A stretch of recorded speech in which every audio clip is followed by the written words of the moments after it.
अस्सलाम वालेकुम स्टूडेंट्स, कैसे हैं? उम्मीद करता हूँ कि आप सब खैरियत से होंगे। आज हम स्टार्ट करने जा रहे हैं एक्सरसाइज 1.2। एक्सरसाइज 1.2 में हम मैट्रिसेस की टाइप्स पढ़ेंगे।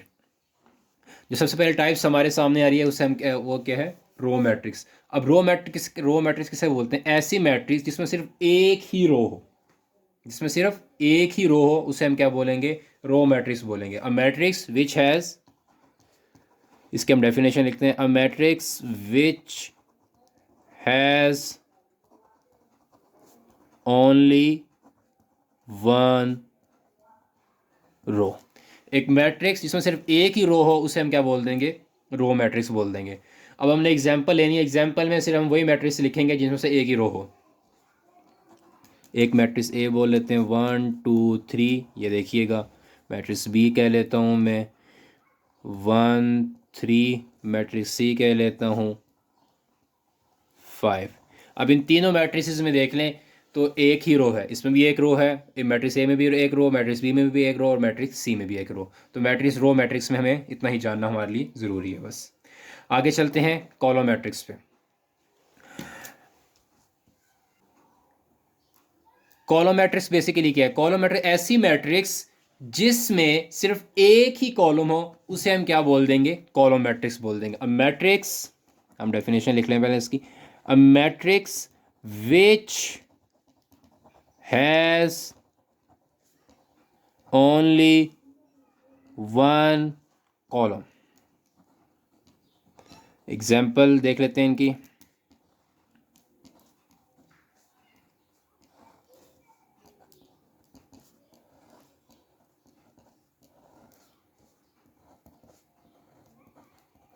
अब इन तीनों मैट्रिक्स में देख लें, इसमें भी एक कॉलम है, इस मैट्रिक्स में भी एक कॉलम है और मैट्रिक्स सी के अंदर भी एक कॉलम है। ठीक हो गया। ये तीनों कॉलम मैट्रिक्स की एग्जांपल हैं। इससे और भी एग्जांपल्स हो सकती हैं जिसमें सिर्फ एक ही कॉलम हो। अब आगे देखते हैं रेक्टेंगुलर मैट्रिक्स। रेक्टेंगुलर मैट्रिक्स ऐसी मैट्रिक्स को कहेंगे जिसमें रोज और कॉलम की तादाद इक्वल ना हो, जिसमें रोज और कॉलम अनइक्वल हो।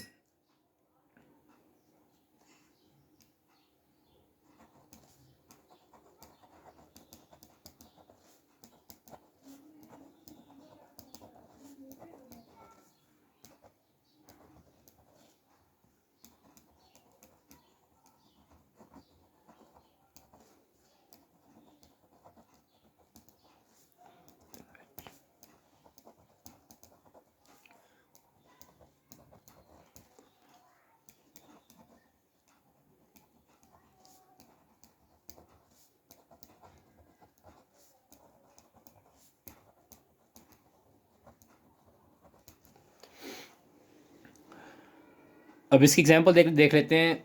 हम ऐसी अब एग्जांपल में ऐसी मैट्रिसेस लिखेंगे जिसमें रोज और कॉलम इक्वल ना हो। मैं एक एग्जांपल ले लेता हूँ जिसमें 2 रोज ले लेते हैं और 3 कॉलम ले लेते हैं।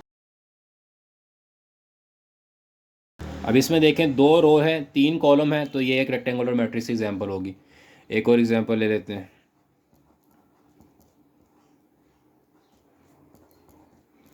इसमें 2 रो है, एक कॉलम है, ये भी रेक्टेंगल हो गया। और ये लास्ट एग्जांपल में 1 2, इसमें एक रो है, 2 कॉलम है, तो ये भी रेक्टेंगल हो गया क्योंकि इन तीनों में रोज और कॉलम इक्वल नहीं है। अब हम देखते हैं कि स्क्वायर मैट्रिक्स किसे कहते हैं। स्क्वायर मैट्रिक्स ऐसी मैट्रिक्स को बोलेंगे जिसमें number of rows and column are equal.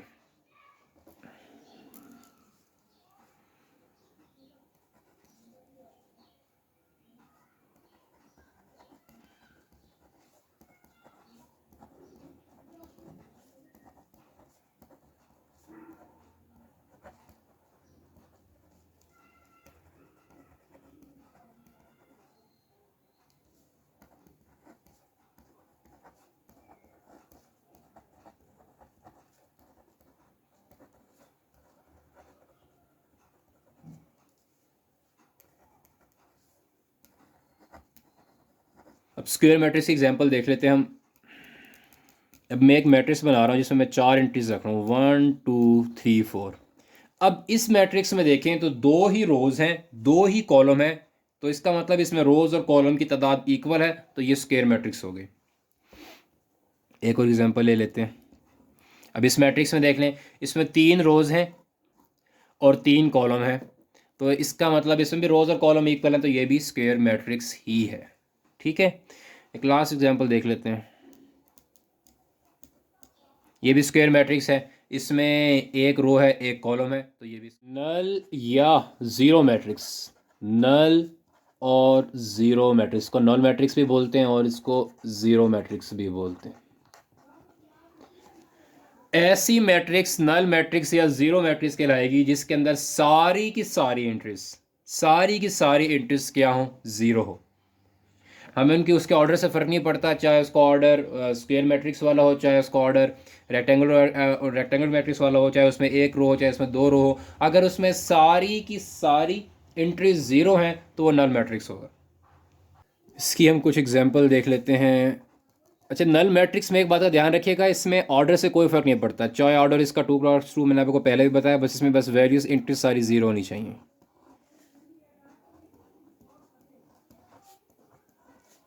ये सारी की सारी नल मैट्रिक्स एग्जांपल्स हमने यहाँ पर लिख दी हैं। अब आगे हमने पढ़ना है, उसे हम कहते हैं ट्रांसपोज ऑफ अ मैट्रिक्स। अब किसी भी मैट्रिक्स का ट्रांसपोज क्या होता है? किसी मैट्रिक्स का ट्रांसपोज ये होता है कि अगर आपको कोई मैट्रिक्स दी जाए और उसके हम रोज़ को कॉलम में लिख दें या उसके कॉलम को रोज़ में लिख दें, तो वो क्या, तो वो जो रिजल्टिंग जो मैट्रिक्स मिलेगी वो उस पिछली मैट्रिक्स का क्या होगा, ट्रांसपोज होगा। एक हम एग्जांपल देखते हैं ताकि उससे आपको बेहतर समझ आ जाएगी। एक मैं मैट्रिक्स ले लेता हूँ ए, जिसमें मैं वैल्यूज़ ले लेता हूँ 1 2 3 4। ठीक है, अब हमने क्या करना है, हमने इसका ट्रांसपोज मालूम करना है। ट्रांसपोज ऑफ ए क्या होगा, आप इसका ट्रांसपोज मालूम करना है तो आप ये करें कि आप इस मैट्रिक्स के टॉप के ऊपर लिख दें कि अभी हम इसका क्या मालूम कर रहे हैं, ट्रांसपोज मालूम कर रहे हैं। ठीक हो गया। अच्छा, मैट्रिक्स के ट्रांसपोज को ए के ऊपर जो पावर में टी लिखते हैं उससे हम रिप्रेजेंट करते हैं। जो भी मैट्रिक्स का नाम होगा उसके ऊपर टी लिख देना उसका ट्रांसपोज से शो हो जाएगा। अभी हमने ट्रांसपोज नहीं लिया, अभी हम सिर्फ बता रहे हैं कि हमने ट्रांसपोज ले रहे हैं। अब जब हम ट्रांसपोज लेंगे तो उसमें क्या होगा, अब देखें, ये अगर इस रो को मैं कॉलम में लिख दूं, ये रो है 1 2, इसको कॉलम में कैसे लिखूंगा, मैं ऐसे लिख दिया। इसी तरह ये सेकंड रो से 3 4 से कॉलम में कैसे लिखूंगा, 3 4 आ गया। तो ये मैट्रिक्स ए का क्या बन गया, ट्रांसपोज बन गया। हम एक एग्जांपल और ले लेते हैं, मैट्रिक्स बी एक ले लेते हैं, उसमें हम वैल्यूज़ ले लेते हैं 1 3 4 2 9 8। अब बी मैट्रिक्स का ट्रांसपोज क्या होगा,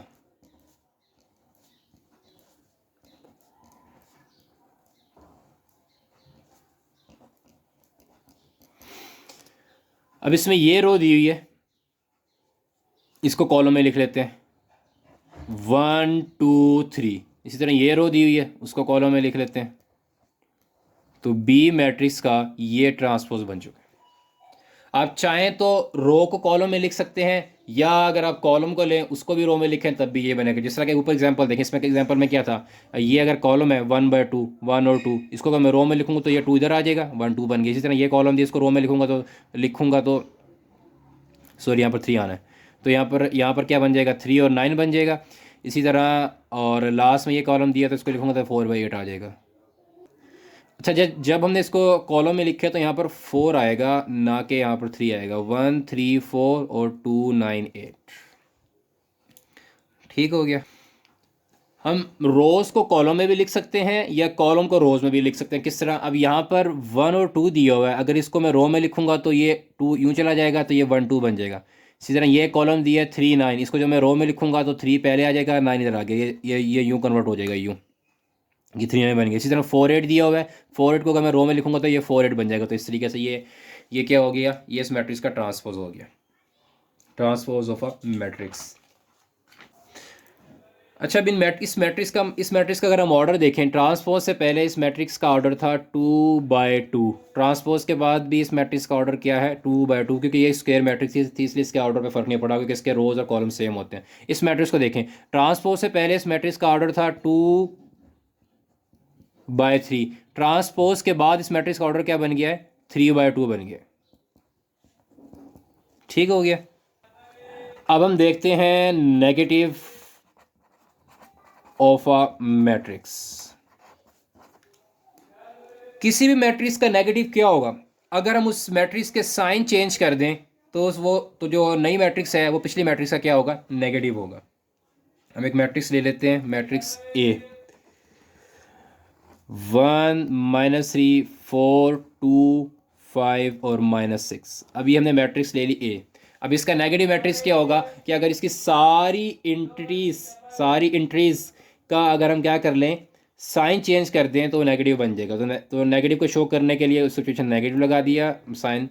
अब 1 का साइन चेंज, 1 पहले प्लस है तो ये -1 हो जाएगा, -3 ऑलरेडी प्लस है, ये सॉरी नेगेटिव है तो ये क्या हो जाएगा, प्लस में कन्वर्ट हो जाएगा। 4 -4 कन्वर्ट हो जाएगा, 2 -2 में हो जाएगा, 5 -5 में, और 6 कन्वर्ट हो जाएगा +6 में। तो ए का नेगेटिव क्या हो गया, ये मैट्रिक्स ए का क्या हो गया, नेगेटिव हो गया। साइन आपने चेंज कर देना, कोई भी मैट्रिक्स होगी, किसी भी ऑर्डर की मैट्रिक्स होगी, आपने उसके साइन चेंज कर देने हैं तो वो पिछली मैट्रिक्स का क्या बन जाएगा, नेगेटिव बन जाएगा। ठीक हो गया। अब हम देखते हैं सिमेट्रिक मैट्रिक्स। सिमेट्रिक मैट्रिक्स क्या होती है, कोई भी ऐसी स्क्वायर मैट्रिक्स, क्या याद रखना कि कोई भी ऐसी स्क्वायर मैट्रिक्स हो जिसका हम ट्रांसपोज लें और ट्रांसपोज लेने के बाद हमें दोबारा फिर वही मैट्रिक्स मिल जाए तो उसे हम क्या बोल देंगे, सिमेट्रिक मैट्रिक्स बोल देंगे। ठीक हो गया।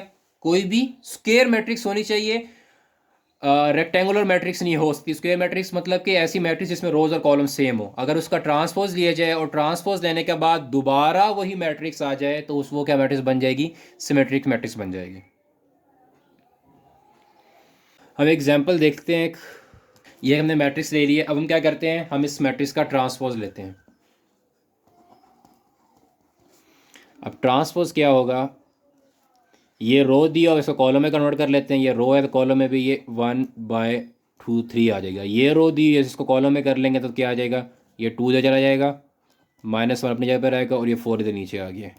ये फिर लास्ट वाली रो ली, इसको दोबारा फिर कॉलम में यूँ कन्वर्ट किया, देखें इसको यूँ, तो ये क्या हो जाएगा 3 4 0। अब आप आगे की ज़रा गौर से देखें कि जब मैंने ए मैट्रिक्स का ट्रांसपोज लिया है तो दोबारा ए मैट्रिक्स ही आ गई है। तो हम कह सकते हैं कि A transpose is equal to A, hence A is a symmetric matrix.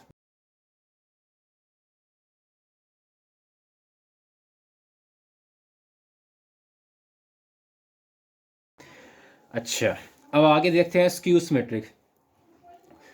Skew symmetric matrix basically symmetric matrix का उल्ट ही समझ लें आप, उल्ट ही है। कोई भी मैट्रिक्स स्क्यू सिमेट्रिक तब होगी जब उसका ट्रांसपोज लें और ट्रांसपोज लेने के बाद वो पिछली मैट्रिक्स का नेगेटिव आ जाए। क्या आ जाए, ट्रांसपोज लें और ट्रांसपोज लेने के बाद उसी मैट्रिक्स का क्या आ जाए, नेगेटिव आ जाए, तो उसे हम क्या बोल देंगे, स्क्यू सिमेट्रिक मैट्रिक्स बोलेंगे। इसके हम एग्जांपल देखते हैं। ये हमने मैट्रिक्स ले लिया, अब इसका हम ट्रांसपोज लेते हैं। अब जब ट्रांसपोज लेंगे 0 2 3, ये वर्टिकल में यूँ आ जाएंगे,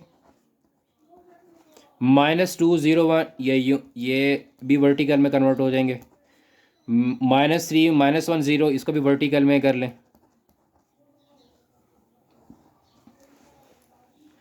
अब आप एक चीज़ गौर से देखें, मैट्रिक्स ए को देखें और ए ट्रांसपोज को देखें, दोनों में देखें नंबर्स तो सेम है लेकिन इनके साइन में फ़र्क है। यहाँ पर 2 है तो यहाँ पर -2 है, यहाँ पर 3 है तो यहाँ पर -3 है, यहाँ पर 1 है तो यहाँ पर -1 है, यहाँ पर -2 है तो यहाँ +2 है, यहाँ पर -3 है तो यहाँ +3 है। इसी तरह यहाँ पर -1 है तो यहाँ पर क्या है, +1 है। हम देखें तो इनके साइन में फ़र्क है, इनके साइन बिल्कुल ऑपोजिट है। और यही हमें स्क्यू सिमेट्रिक मैट्रिक्स बोलती है कि अगर कोई मैट्रिक्स उसका हम ट्रांसपोज ले लें और ट्रांसपोज लेने के बाद जो नया जो आंसर आए वो पिछली मैट्रिक्स का नेगेटिव हो तो वो क्या हो बन जाएगी, स्क्यू सिमेट्रिक बन जाएगी। तो हम कह सकते हैं कि इस केस में कि A transpose is equal to negative of A, so hence A is a skew symmetric. ठीक हो गया। अच्छा, अब देखते हैं कि डायगोनल मैट्रिक्स किसे कहते हैं। डायगोनल मैट्रिक्स बस आपने सिंपल सा ये समझ लेना है कि एक ऐसी मैट्रिक्स जिसके सिर्फ डायगोनल पे ही वैल्यूज़ हों, जिसके सिर्फ डायगोनल पे ही एंट्रीज हों। अब ये देखते हैं डायगनल ही किसको बोलते हैं। हम इमेजिन कर हम एक स्क्वायर बना लेते हैं, स्क्वायर बना लें, एक स्क्वायर शेप बना लिया। इस स्क्वायर शेप के हम ना पहले कॉर्नर को, अगर ये कॉर्नर 1 है, इस कॉर्नर को कॉर्नर 1 2 बोल लेते हैं, इसको 2 को, इसको 3, इसको 4। हम कॉर्नर 1 और 3 को मिला लेते हैं। जो कॉर्नर 1 और 3 को जब हमने मिलाया है ना, तो ये क्या बन गया, ये डायगनल है। ठीक हो गया, हमने 1 और 3 को मिलाया तो ये स्क्वायर मैट्रिक्स का इसका क्या हो गया, डायगनल हो गया। इसी तरह दूसरा डायगनल क्या है, 2 से लेके 4, 2 डायगनल होंगे स्क्वायर इसके अंदर।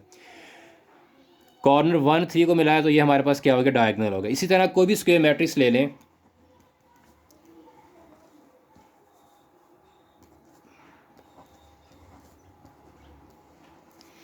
जिसके सिर्फ डायगनल पे, जिसके सिर्फ पहले डायगनल पे ही वैल्यूज़ हों, जिसके सिर्फ पहले डायगनल पे ही वैल्यूज़ हों और उसके अलावा बाकी जितनी भी वैल्यूज़ है सारी ज़ीरो हों। ठीक हो गया। अब डायगनल में कम से कम एक वैल्यू होना का ज़रूरी है।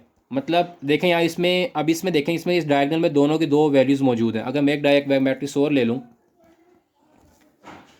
उसमें मैं ये कर लेता हूँ, ये भी डायगनल ही मैट्रिक्स है, इसके भी सिर्फ डायगनल पे ही वैल्यू है। हमें डायगनल मैट्रिक्स की डेफिनेशन क्या कहती है, square matrix A is called diagonal matrix if at least one of entries of its diagonal is not zero, कि डायगनल पे कम से कम एक वैल्यू होना ज़रूरी है।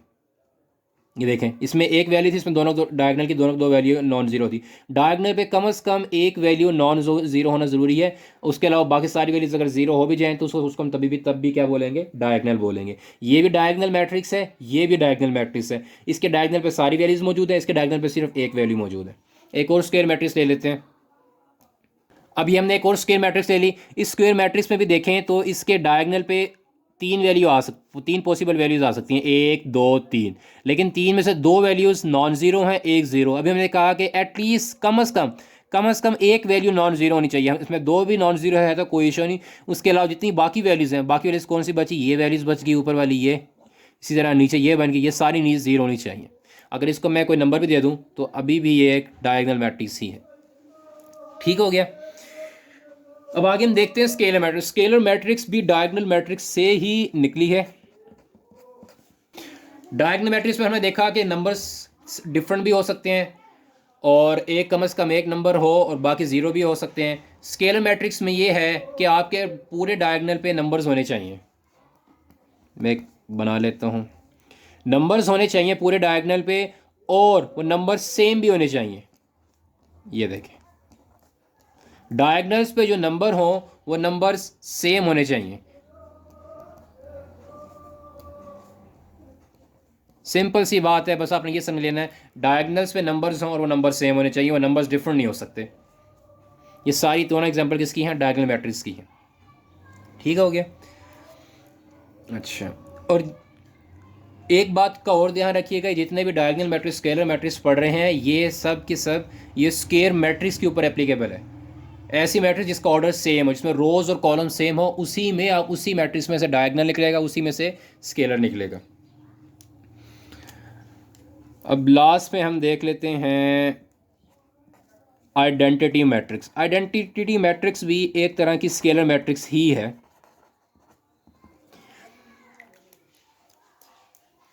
इसकी एग्जांपल ले लेते हैं। इसकी एक एग्जांपल है A = 1। ऐसी मैट्रिक्स जिसके डायगोनल पे 1 1 हो उसे हम क्या बोल देंगे, आइडेंटिटी मैट्रिक्स।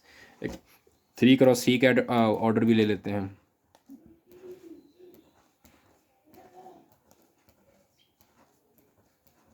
अब ये देखें, अब इन दोनों मैट्रिक्स में देख लें तो इनके डायगोनल पे 1 1 ही है, 1 1 1 1 और 1 1। तो ऐसी मैट्रिक्स जिसके डायगोनल पे सिर्फ 1 1 हो तो उसे हम क्या बोल देंगे, आइडेंटिटी मैट्रिक्स बोल देंगे। आइडेंटिटी मैट्रिक्स को आम तौर पे हम आई से भी शो करते हैं। ठीक हो गया। अगर कहीं पर लिखा जाए, कहीं पर ऐसे लिख दिया जाए, अगर कहीं पर ऐसे लिख दिया जाए I2 से क्या मुराद है, I2 से मुराद है कि ऐसी आइडेंटिटी मैट्रिक्स जिसका ऑर्डर क्या है 2/2 का, तो वो क्या बन जाएगी, वो ये बन जाएगी। अगर कहीं पर I3 लिख दिया जाए तो उससे मुराद क्या है, ऐसी आइडेंटिटी मैट्रिक्स जिसका ऑर्डर क्या हो, 3/3 हो। अच्छा, आइडेंटिटी मैट्रिक्स की एक और भी एग्जांपल है, अगर मैं वो ले लूँ, वो हम ले लेते हैं ये भी आइडेंटिटी मैट्रिक्स की एग्जांपल है, ये 1/1 के ऑर्डर की आइडेंटिटी मैट्रिक्स है। ठीक हो गया। अगर आपको इस सारी टाइप्स मैट्रिक्स की समझ आ चुकी हैं तो आगे हमारे लिए क्वेश्चंस करना इंतहाई आसान है, इंतहाई आसान एक्सरसाइजेज है। हम अगर आपके समझ आ चुकी हैं तो आप बड़े आसानी से कर लेंगे क्वेश्चंस।